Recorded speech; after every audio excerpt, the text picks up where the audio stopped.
Fala pessoal, sejam bem-vindos ao Músicos em Foco, o podcast do Observatório Geek, onde a gente conversa com músicos e artistas para conhecer de perto suas trajetórias, evoluções e histórias com a música. E para começar essa primeira edição, eu trouxe um convidado muito especial, Luiz Davi. Ele é pai de um jovem pianista de apenas 10 anos que vem chamando a atenção pela sua dedicação e evolução no instrumento. E o tema de hoje é o talento jovem no piano. Como nasce o interesse pela música tão cedo? O que motiva uma criança a se dedicar a um instrumento? E qual o papel da família nessa jornada? Bom, para descobrir tudo isso, eu separei 5 perguntas para o nosso convidado especial. Primeira pergunta. Luiz, como surgiu o interesse do Fabiano pela música e especificamente pelo piano? Teve algum momento ou situação que despertou isso nele? Fala pessoal, eu sou o Luiz Davi, sou o pai do Fabiano, que é o aprendiz de pianista, e eu queria agradecer aí ao Felipe pelo interesse na história do Fabiano e dos meninos. A gente como pai sempre fica empolgado para contar essa história, né?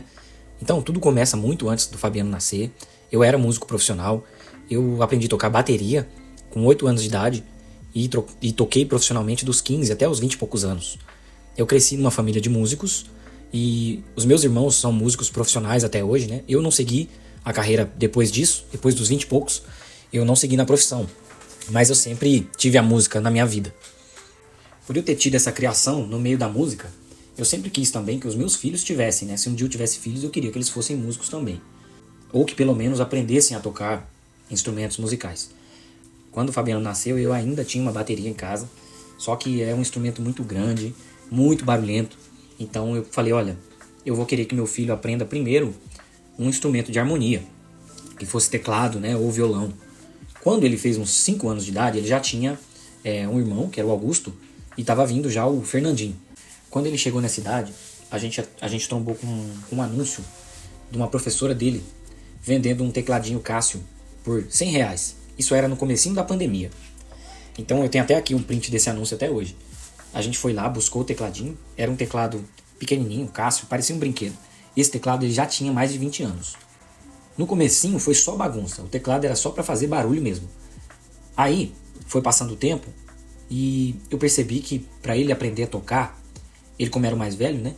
Na época com 5 e o mais novo com 3, para ele aprender a tocar, eu pensei assim que se eu aprendesse, ele podia desenvolver um interesse. Era uma época assim que tudo que eu fazia, ele fazia também. Se eu sentava para desenhar, ele sentava também. Se eu queria correr, ele corria também. Então eu falei, vou aprender a tocar o teclado que ele vai tomar gosto. E aí foi na mosca. Deu certo.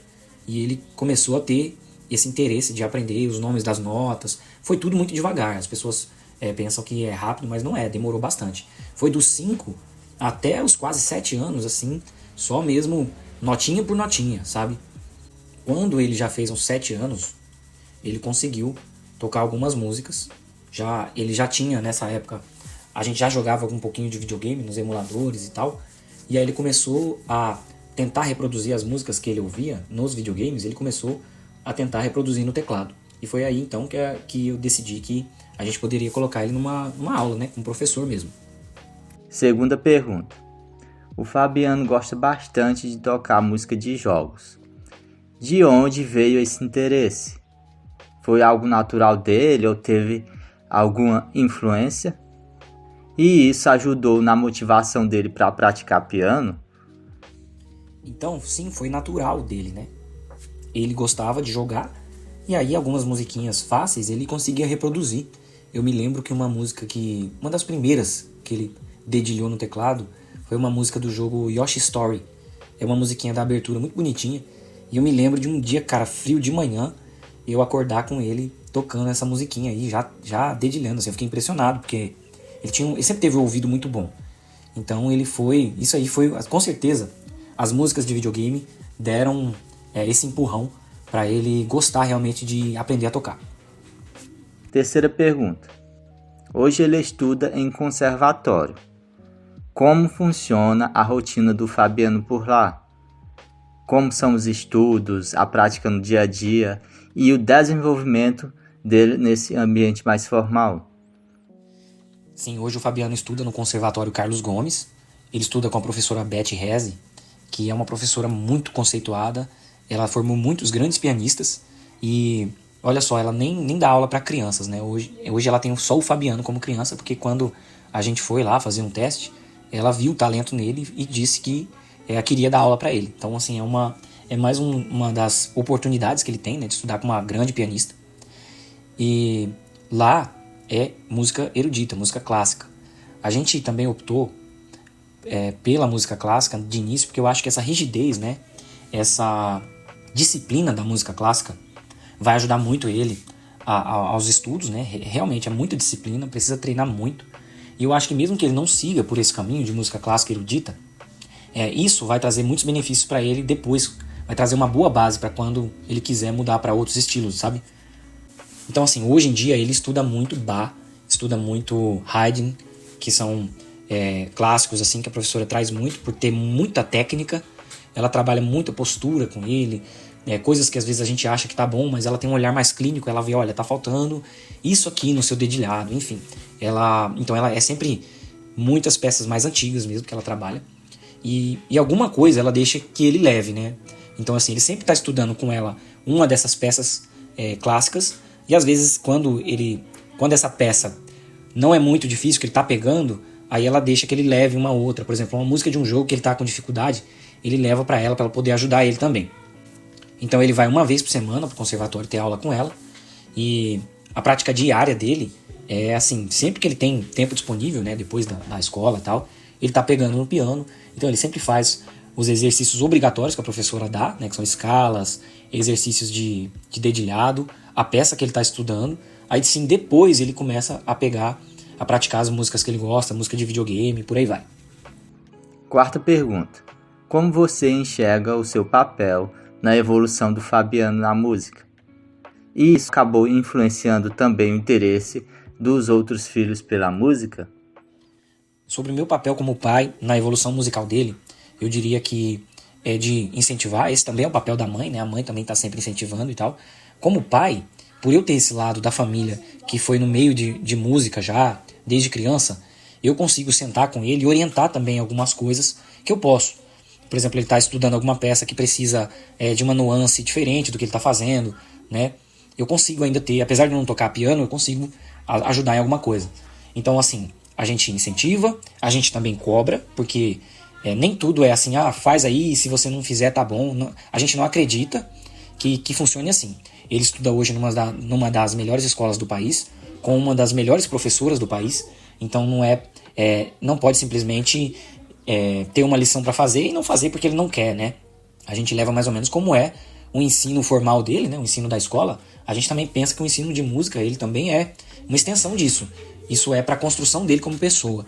Mesmo que no futuro ele não leve isso como carreira, ele precisa, enquanto está se dedicando a isso, a gente cobra que ele se dedique realmente para valer, né? É claro que a gente não fica estipulando assim, olha, vai lá, estuda, senta ali e não sai dali enquanto estiver pronto. Não é assim, a gente sabe que o aprendizado não é desse jeito, mas a gente cobra assim, que ele toque todos os dias, que ele pratique os exercícios que a professora propõe e é isso. E isso não tem jeito. Como os outros irmãos dele estão sempre ao redor, e ele é o mais velho, os irmãos sempre vão estar sendo influenciados. Todos os irmãos, até o bebê, senta para tocar piano também, isso é um barato. Todos eles já dedilham alguma coisa, assim, exceto o bebê, né? O bebê ainda não dedilha, ele só brinca. Mas a menor de 3 anos, ela canta e toca alguma coisinha, sabe? Ela gosta de tocar o piano. Então acredito que todos vão tocar piano. E eu acho que daí, do piano, tem que sair uns outros aí para tocar outros instrumentos, né? Mas isso aí vai ficar mais pra frente um pouco. E para encerrar o episódio de hoje, Luiz, como surgiu a ideia de postar vídeos dele tocando no Instagram? E como você vê essa exposição ajudando ou até desafiando a evolução dele como músico? Bom, como ele estava tocando bem já ali com seus 7, 8 anos, a gente resolveu fazer um Instagram para ele. É claro que quem usa o Instagram sou eu ou a mãe. A gente não dá acesso para ele usar. Ele vê os vídeos que ele faz, claro. A gente mostra os comentários positivos lá para ele e ele fica muito feliz. Não só ele, como os irmãos também, né? O Augusto também toca. e vê os vídeos dele lá, eles ficam felizes, mas eles não entendem ainda direito o que é rede social e tal. E a gente vai privar eles disso por um bom tempo, até o máximo de tempo que der, né? Porque a gente sabe que é um ambiente que pode ser meio insalubre. Mas a gente posta para que realmente tenha alcance, para que, quem sabe, um dia isso se torne um ativo para ele, porque no tempo de hoje você ter uma base de seguidores acaba sendo um ativo, né? No futuro, quando ele for dar aula, quando ele tiver os seus 16, 17, não sei quantos anos que ele começar a dar aulas, se ele tiver uma boa base de fãs, ele vai ter sempre alunos para ele poder ensinar, ou ele também vai poder mostrar mais o trabalho dele para mais gente, para poder ser contratado, enfim. O Instagram ou as redes sociais no geral são muito boas para isso, a gente sabe. E a gente também sabe dos riscos que tem, né? Então a gente sempre toma muito cuidado com questão de divulgar rotina, divulgar onde estuda. A gente não faz nada disso, né? A gente sempre toma muito cuidado com a imagem dele. A gente não filma a rotina nossa, o dia a dia nosso, a gente não filma, justamente por questões de segurança, né? Mas a exposição saudável, que é o que a gente procura, eu acredito que vai ajudar sim ele a evoluir, ter contato com outros músicos, que é o que já vem acontecendo. Vários músicos assim que já tem bastante seguidores, músicos que estão no meio, já estão olhando para ele, já mandam mensagem, falam, poxa, quero fazer uma collab com ele e tal. Então isso é muito legal. Eu acredito que quando ele tiver idade, ele vai poder fazer bom uso desse network para poder trabalhar com isso. E esse foi o episódio de estreia da série Músicos em Foco. Luiz, muito obrigado pela participação. Foi incrível conhecer mais sobre essa jornada do Fabiano no piano desde tão cedo. É isso aí, Felipe. Muito obrigado aí pela oportunidade. Muita gente vinha pedindo, perguntando, olha, faz um vídeo aí da história dos meninos e tal. É um pouco difícil parar para fazer, né? Esse podcast seu aqui veio em boa hora. Eu acho que responde muita coisa do que o pessoal tem em mente aí para perguntar pra gente, tá? Obrigado pela oportunidade e até a próxima. E você que está ouvindo a gente, não esquece de se inscrever no canal e seguir o Observatório Geek no Instagram. Curte, compartilha e comente aqui. Você começou a aprender música cedo ou mais tarde? Deixe aqui a sua opinião. Eu sou Elian Felipe e a gente se vê no próximo episódio.